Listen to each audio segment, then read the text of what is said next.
What's up? What's up? This is the ChoppedByT podcast. We'll get real, raw, authentic conversations. I'm your host, T. And to the right of me, we have T. How you feeling? AKA Naomi. Naomi. Okay. Nah, I like Make that. it I like easy. that. AKA Naomi. What is that name, Naomi? Where does that come from? Is that your middle name or something? No. It's just when I made the choice to start dancing, you have to come up with a stage name. Gotcha. And the place that I started at, they're not normal. Yeah. They have a list of names that you can and can't use. Gotcha. And I think the original name I wanted was Honey or Egypt. And all of those were taken. I literally, every name, I was just going through the list and I'm like, that's not me. I'm not a Sarah. I'm not an Elizabeth. I'm not none of that. I wanted something that was kind of like exotic. But all of the ones that I thought in my mind were exotic, they were all taken. I'll take it. And then I came across Naomi and I was like, this is my last shot. Either y'all gonna let me have it or not. And they were like, let me check. Do we have a Naomi? They were like, the last Naomi we had was a couple years ago. Yeah. I was like, it's mine. Yeah. It's mine. I'm gonna just take it for what it is. I didn't really want it at first, but it has definitely grown. And when I present myself as Naomi, people are like, ooh, I like that. That fits you. Ooh, you look like Naomi Campbell. Yeah. So it ended up, that's how it stuck. So you dance, and I said this off camera. You referred to it on the first episode as sex work, and I was kind of like, sex work, because I'm ignorant to stuff like that. I never heard it referred. I just dance, stripper, stuff like that. So I was new. I mean, I'm still relatively new to it too. Yeah. Although I'm almost reaching my 1 year in that industry, and it is considered sex work. Yeah. Because you are using your body in a sexualized manner to make money. yeah, it makes sense. It makes sense. I was having a conversation with the mother of my child, and she told me, I was like, women kind of have it easy in that way because, like, let's say if you don't have like a nice body or what we consider quote unquote a nice body, you can go get surgery and then you can dance and make money. Or if you have a nice body, of course you can go dance and make money. And she was like, I actually asked her, why don't you strip? You can make plenty of money doing that. You can get us out the hood. And she was like, well, me personally, for me, it's something that I wouldn't do because I wouldn't feel comfortable showing my body in a room full of men. And I think that's the reason why a lot of women don't do it, or a lot of women don't do it. She was like, would you do it if you was a woman? I said, listen, I would have been 14 waiting on my On the pole. like waiting. I'm like, the pole is in the distance. If I was, because that's just my personality. I started selling drugs and shit early on. I started just involving myself in that type Hustler of mentality. Yeah, so I would have instantly started like dancing, of course. But she said it's just that. But ironically, she said, I will sell pussy before I dance, which made no sense to me. That is interesting that's her perspective, because I am the exact opposite. Yeah. Like, nah, I don't need your money that bad. For me, I can't speak for anybody else, but I love the artistry of pole work. And don't think that, obviously, y'all should know, the solicitation is real in that environment, because men and women come in there because they're running from something else. And the easiest way to run to ignore it, dismiss it, not deal with it, is to play on your own sexual urges and stuff like that. Yeah. And it's so many layers to that alone. But don't think that the solicitation isn't there. It's very tempting because some people, they'll pay you some good money, but it's not safe. Yeah. It's not safe out here. And for me, I can't share that part of myself with just any and everybody. I learned that. And it's not fair to me. It's not fair to them. And it's a lot of weight to carry afterwards. I'd rather, I'm a nudist by nature. I like to naturally be naked. I don't care. I don't really care about being embarrassed about people seeing my body or whatever. And I like to move it. So I would much rather throw my little ass in a circle and make it look graceful and pretty and seductive than allow you to touch me in that way or penetrate me or kiss me when your mouth nasty. No, I'm okay. I'm not knocking the girls who do because there's money in it. Yeah. There's a lot of money in it. But I'm just like, nah, one, it's not safe. Two, the energetic exchange is just not worth it. Yeah, it's taxing. And dancing alone is taxing. You're encountering a lot of energies just on the surface level, navigating the club. But you take it outside the club and you're collecting bodies along the way. It's too much for me. Yeah. So I think it would be for her too. I think she was just fucking with me. She like playing with me in that way. Like I said, my pussy. Yeah. But like you won't even give me your pussy. So what do you mean you'll say? But no, it's funny that you said something about energy, and this has nothing to do with what we're talking about right now. But I guess it kind of do because it's performance.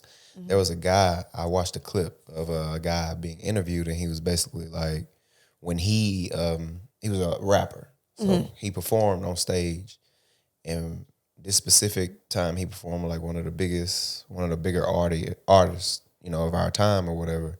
He was like opening up for him. When he got off stage, he went to the back of, the concert, and he was just looking on stage, and something in his mind clicked, in his spirit it clicked and says, "Open," and that's what he did. He opened. Like, he just felt himself open. And his vision became clear as how he described it. And he said he seen the demons from the artist going into the people in the crowd, ultimately energizing them in a way with that negativity that made like fights break out and shootings and stuff like that. Yep. Is that something that you familiar with? Oh my goodness. Oh my goodness. You see it.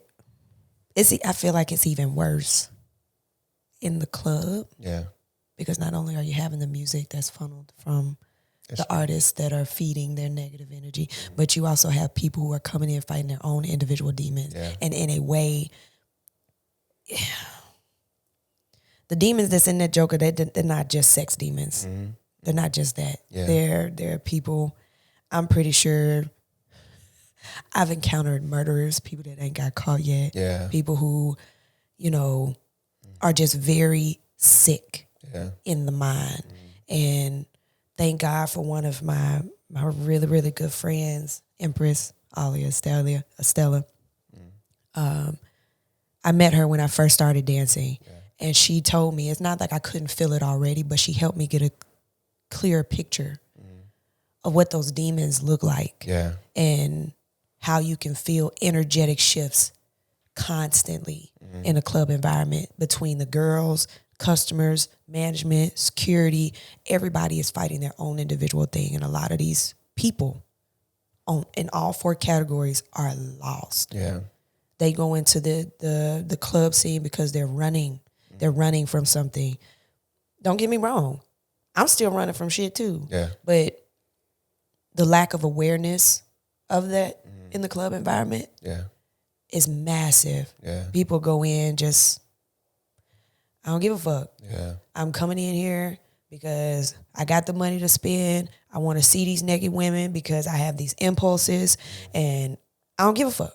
I just don't care. And then the girls, they coming in like, I'm running from an abusive relationship. I'm running from mother-father wounds. I need to make this money because I have 2-3 kids that I got to take care of. I don't really know what I'm doing or how to get out of this madness, but I'm coming in here anyway. And what I'm going to do is I'm going to talk to the drug dude. I'm going to give me some coke.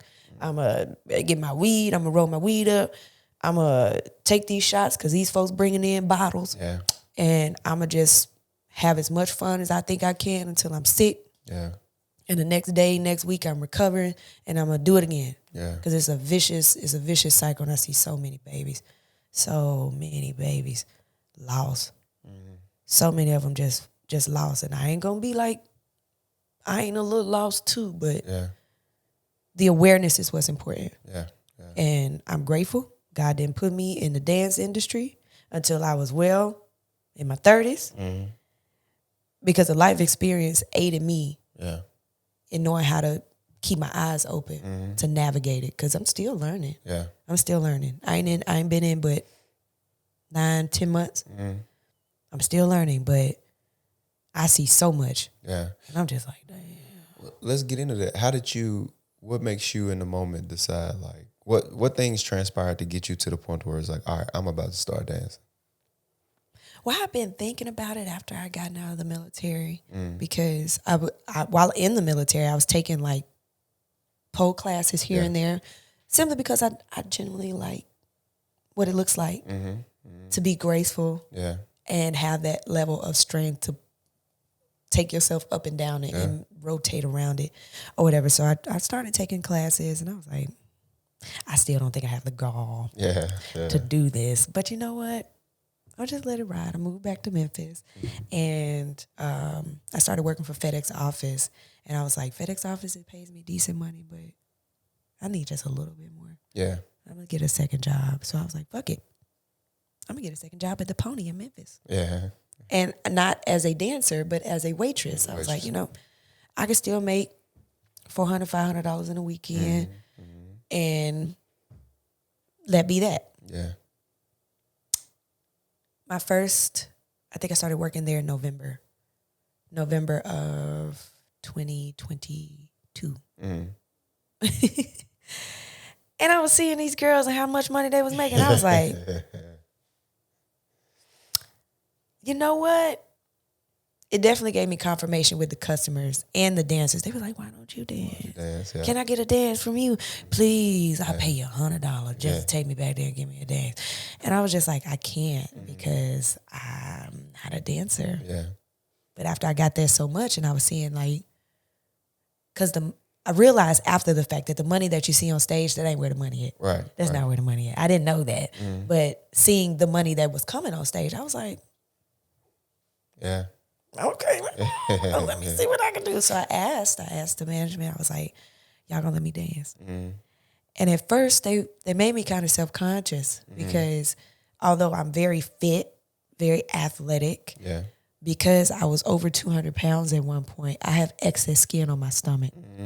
So they were like, you're probably gonna want to have to cover that up. And I was like, okay, well, let's just give it a try. Right. And not gonna lie, it was very slow at first. First of all, Pony in Memphis, if you're not a seasoned dancer there, and you don't have like the ideal body, and you don't dance in a way that's appealing to the clients, you're not gonna make much money there. And that's just a fact. That's a fact in any industry. But I got in it and I was like, this is fun. Yeah, it's fun. This is fun. I'm making a little more money than I was at first, but it's also hard because it's tolling on your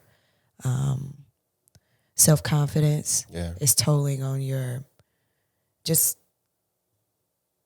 that's it. It's tolling on your confidence because it's like you see other people who, in your personal opinion, that either you look better in, you have more charisma than, you dance better than, you know, these things. But what I had to learn was the people who are meant to see you, they see you. They see you, yeah. And the people who are not meant to see you, they just don't see you. Don't sweat the people that don't see you because that's you being redirected from something that really ain't meant for you. Yeah.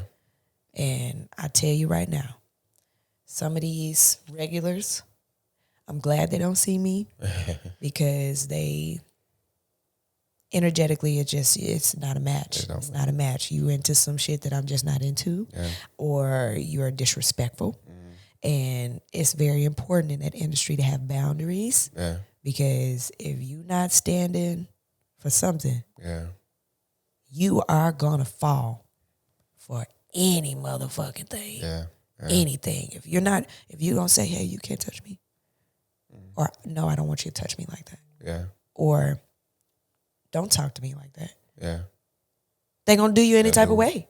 They will. They show the fuck with. And if somebody observes it, especially in aspect of dancers, if somebody observes you being, you're not holding your boundaries, they gonna try it too.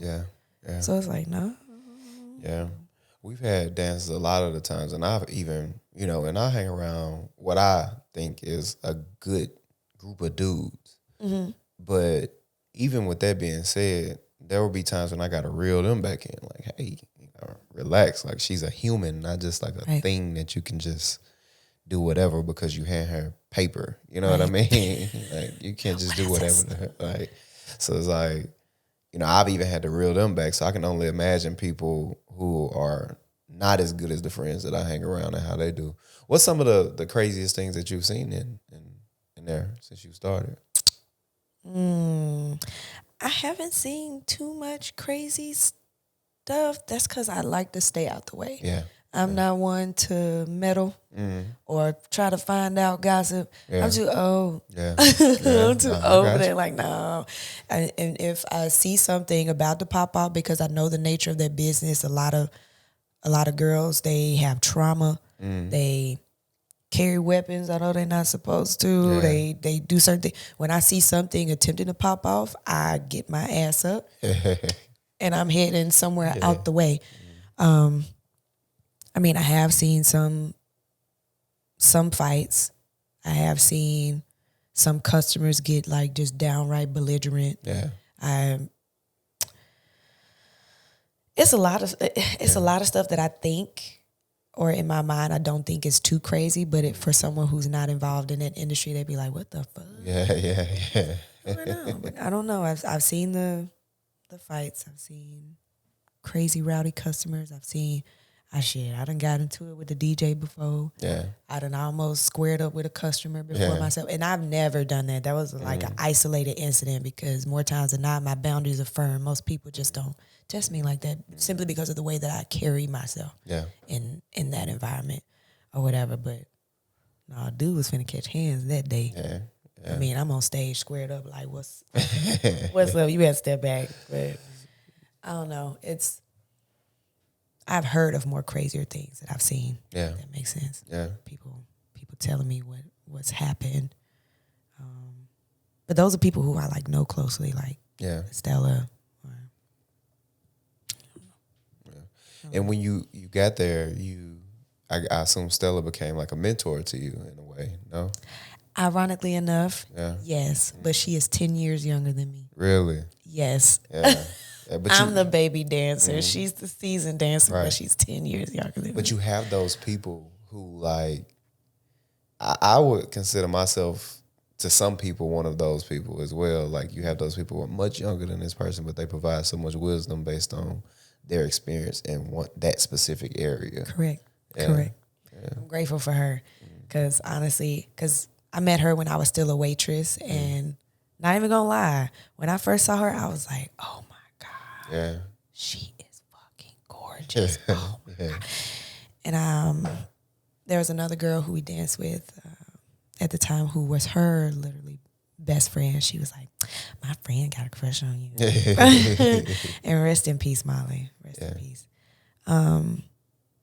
It started from there. It started kind of like a girl crush type of thing. But like when I started to get to know her, realized how young she was.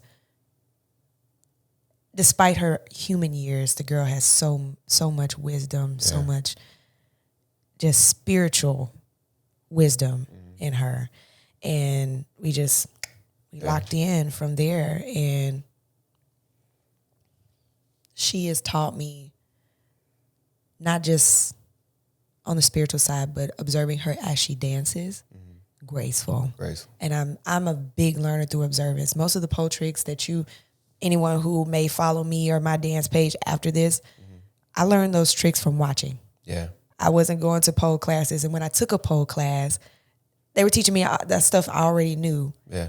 If anything, they were refining the way that I placed my hands or like went into it. But most of the things that I learned, I'm sitting at tables when it's really, really slow.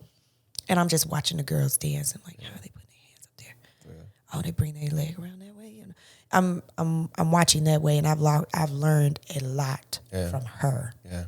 And not even just the pole tricks, because as far as pole tricks are concerned, I think I have more in my toolkit than her. But the gracefulness in the way that she moves her body during floor work and around the pole, I'm like, I could learn from you. Yeah. Not just dance-wise, but pick your brain. Teach me the things I need to know as far as it deepening my spirituality too. It was nothing but divine orchestration that we crossed paths because we were meant to be locked in this realm in this period of our lives. That is also something that is scary in that industry because you hear a lot of times how people, especially girls, they're grimy, they stab you in the back, they do things to cross you, they do things to get your money. Yeah. And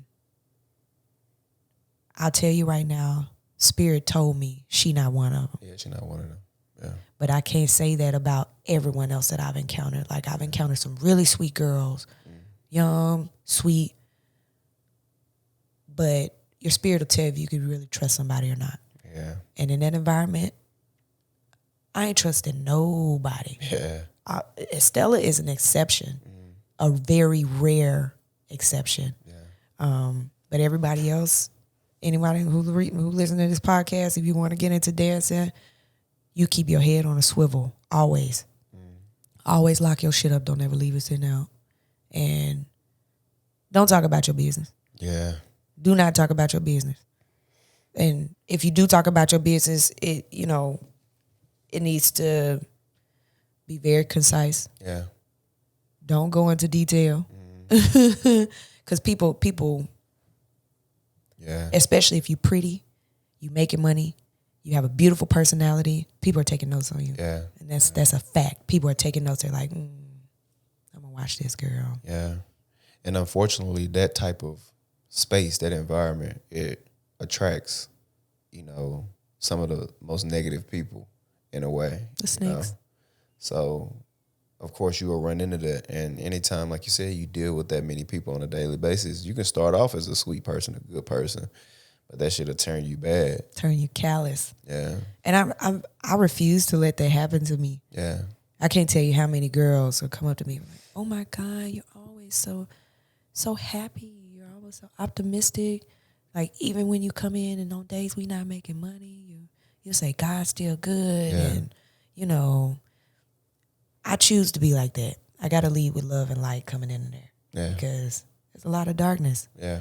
It's overbearing. So I got to keep my light about myself because you're not going to water me down. Yeah.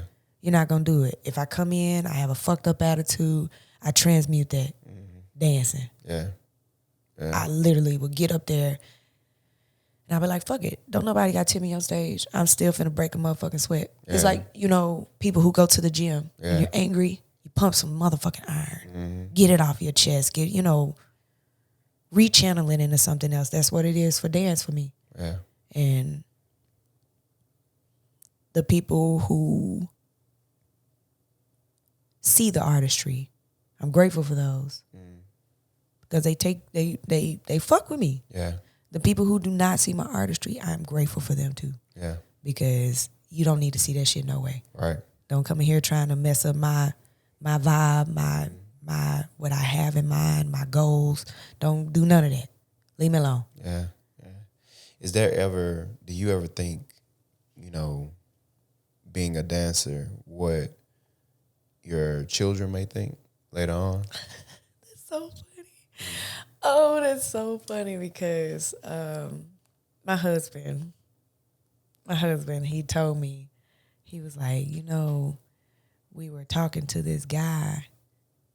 Kids, they have no filter. Right. None whatsoever. They talk because they feel compelled to talk. They just want to share. Sure. And he told me that they were talking, some white guy just was asking them what they wanted, what they were getting for Christmas and stuff like that. And my daughter was like, yeah, my mom, she's a dancer and she dances on a pole.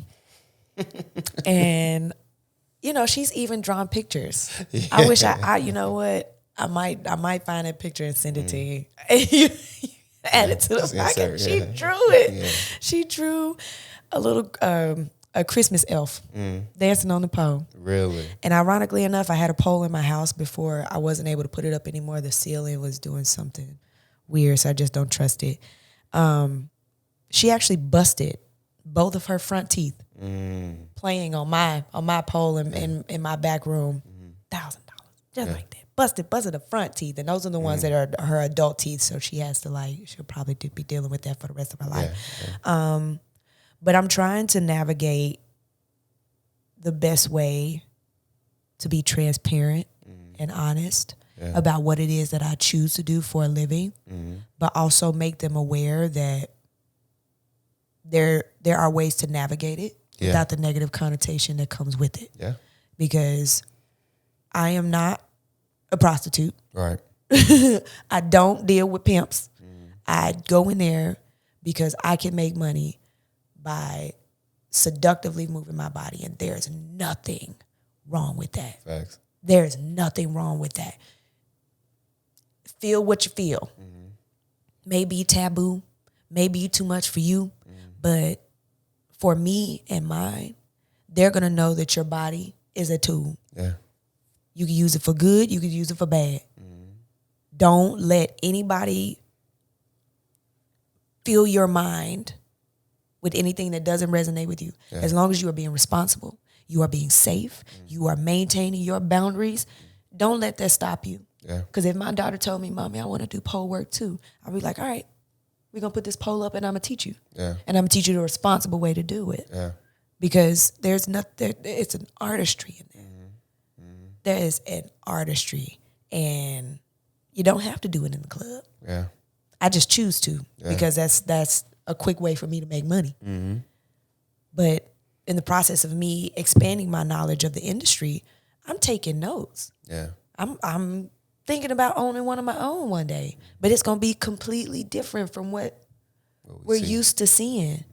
You know, like the places where, like Cirque du Soleil. The strip club is basically Cirque du Soleil. Yeah. Without the aerial hoops and without some dancers pay a lot of money for really good costumes too. Yeah. So you're just adding in the mix of a little extra seductive movement. Yeah. Yeah. That's it.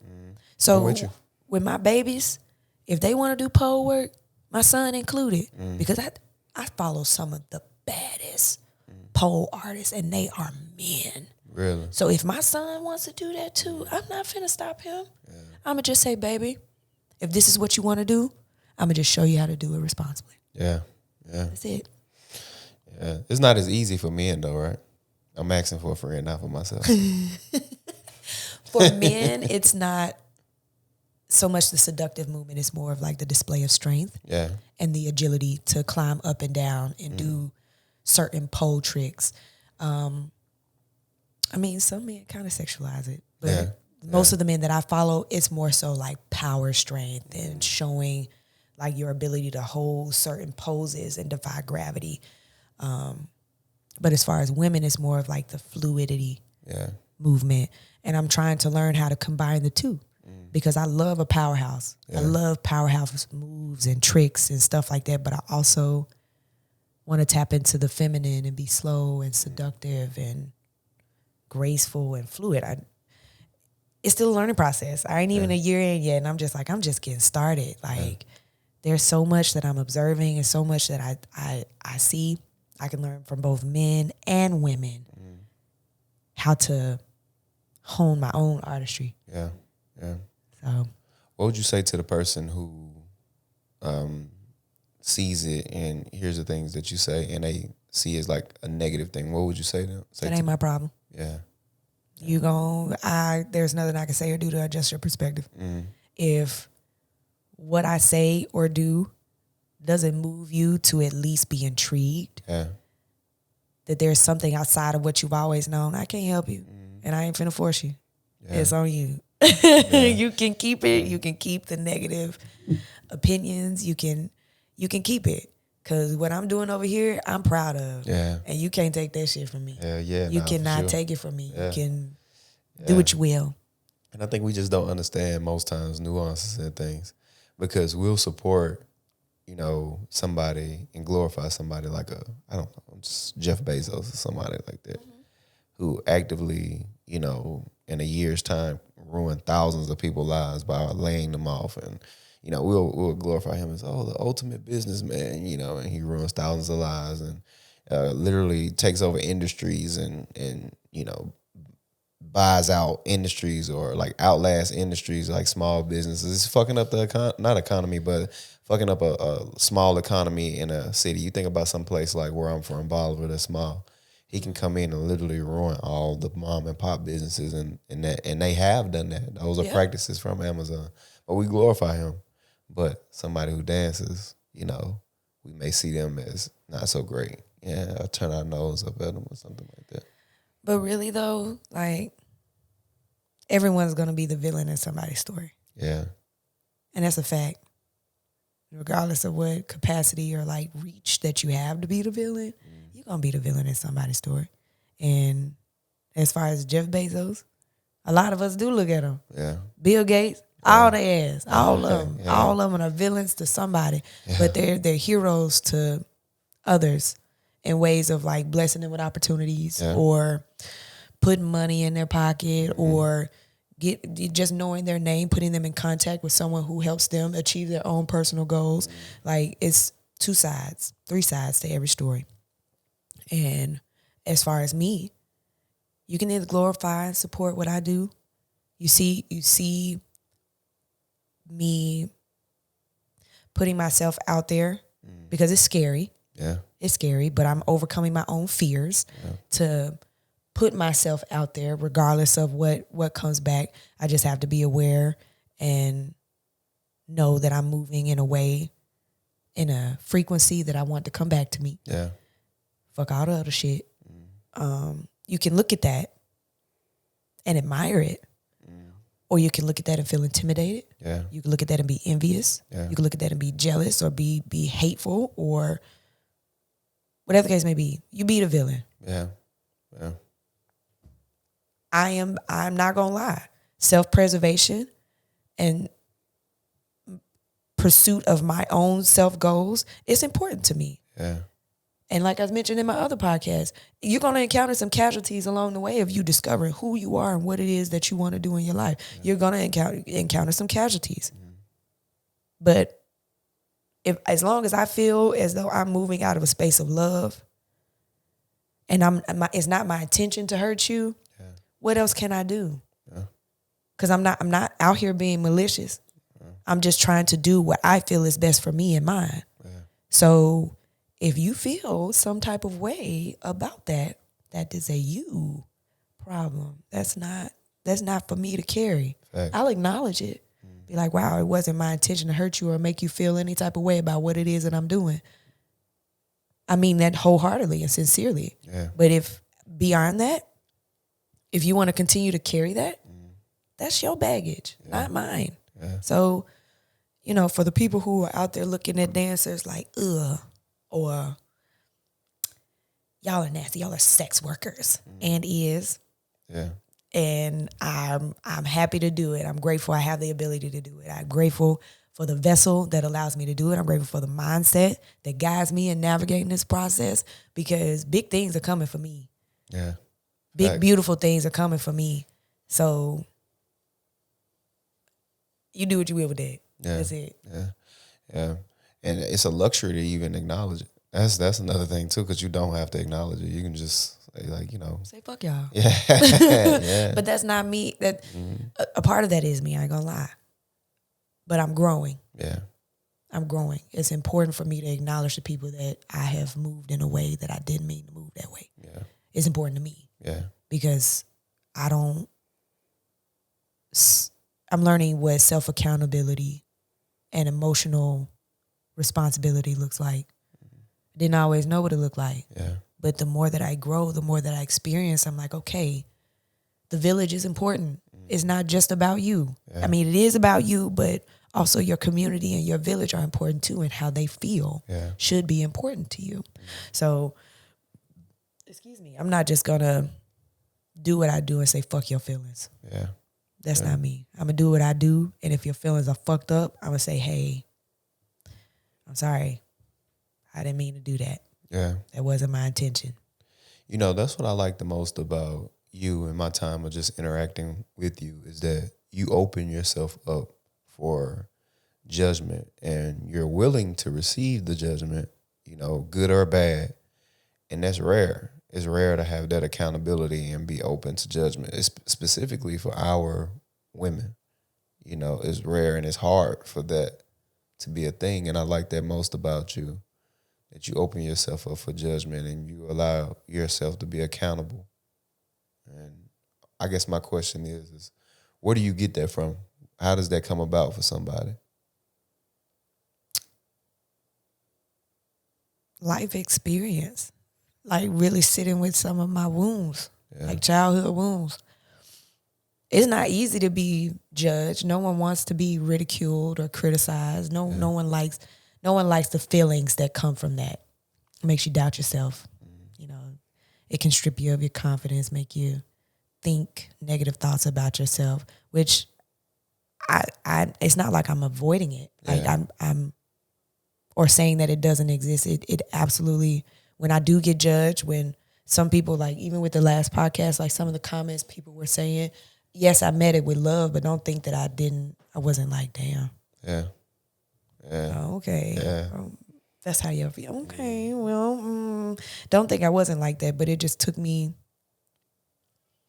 sitting with it. And I'm grateful for my mentor, Ashley, because she's given me a lot of tools to help regulate my nervous system and combating the thoughts that arise. Because the thoughts, I mean, we're human. Intrusive thoughts. Intrusive thoughts are fucking real. Like you can't stop them.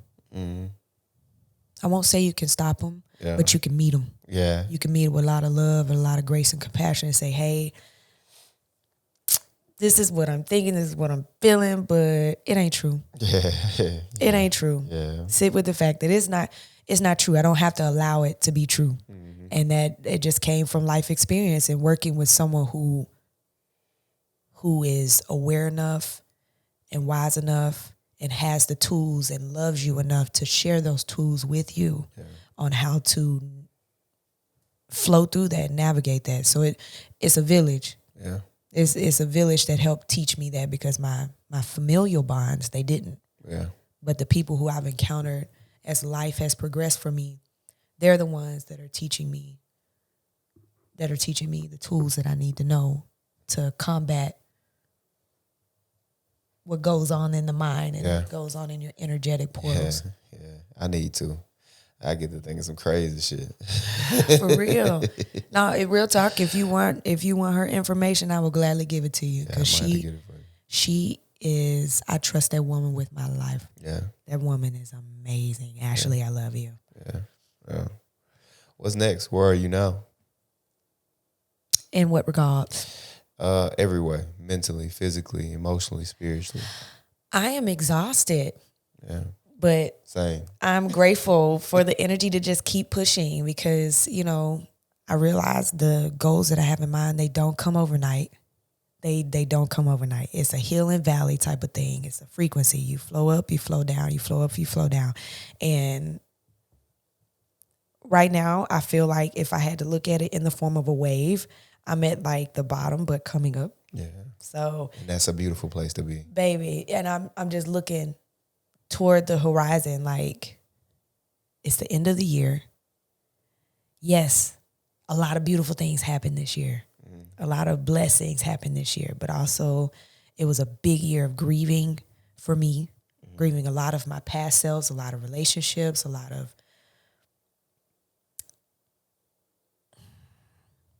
just chapters of my life where I'm like, okay, I needed that to happen in order for me to learn something very important. Yeah. It's heavy on my heart. It's a lot to take in at one time. But God built me for this. Yeah. So I'm tapping into like some divine reserves. Yeah. That sometimes feel like it ain't there. You know, I don't know if I have it. Oh, I don't feel like getting out of bed today. I don't feel like doing shit. I'm not doing nothing. I barely have capacity for my kids. Like I feel stuck. But then, just as that that moment of stuckness is there. It's fleeting. Yeah. And then I'll be like, all right, enough is enough. Get up. Yeah. You done sat down long enough. Get up. Yeah. And it'll just be like this energy that I did not realize that I really had. It's just like God will come to get up. Divine energy. Get up. Come on. Let me give me my hands. Give me my hands. You good. I got you. Type of thing. Yeah, it's exhausting, especially with the holiday, Christmas, preparing for or trying to mentally prepare for the year that's coming. Goal setting. Yeah. It's overwhelming. Yeah. It is overwhelming, but it's not impossible. Yeah. And I just have to remind myself of that. Yeah. I love it. Listen, it's always good having you on. Always a pleasure. Always an honor. You know, I thoroughly enjoy speaking with you every time. I just want to say that. It's always refreshing. Thank you. It's refreshing to get it out and to talk to you too. Yeah. Somebody need to be on the other side asking you questions. Yeah, maybe, right? Like, ask me some shit. Okay. I'm just like, next time I have a couple questions for you. But listen, I want you to be safe. I know you got to make it on to Atlanta. I done held you up. Great time. Yeah, for an hour or so. Listen, thank you for coming on the show again. Thanks for having me. Of course, you're more than welcome to come back anytime and, just sit down, talk with me, everything. Listen, if you're watching right now, I need you to go get the merch, go get the merch, go get the merch. You can find it at www.ChoppedByTpodcast.com.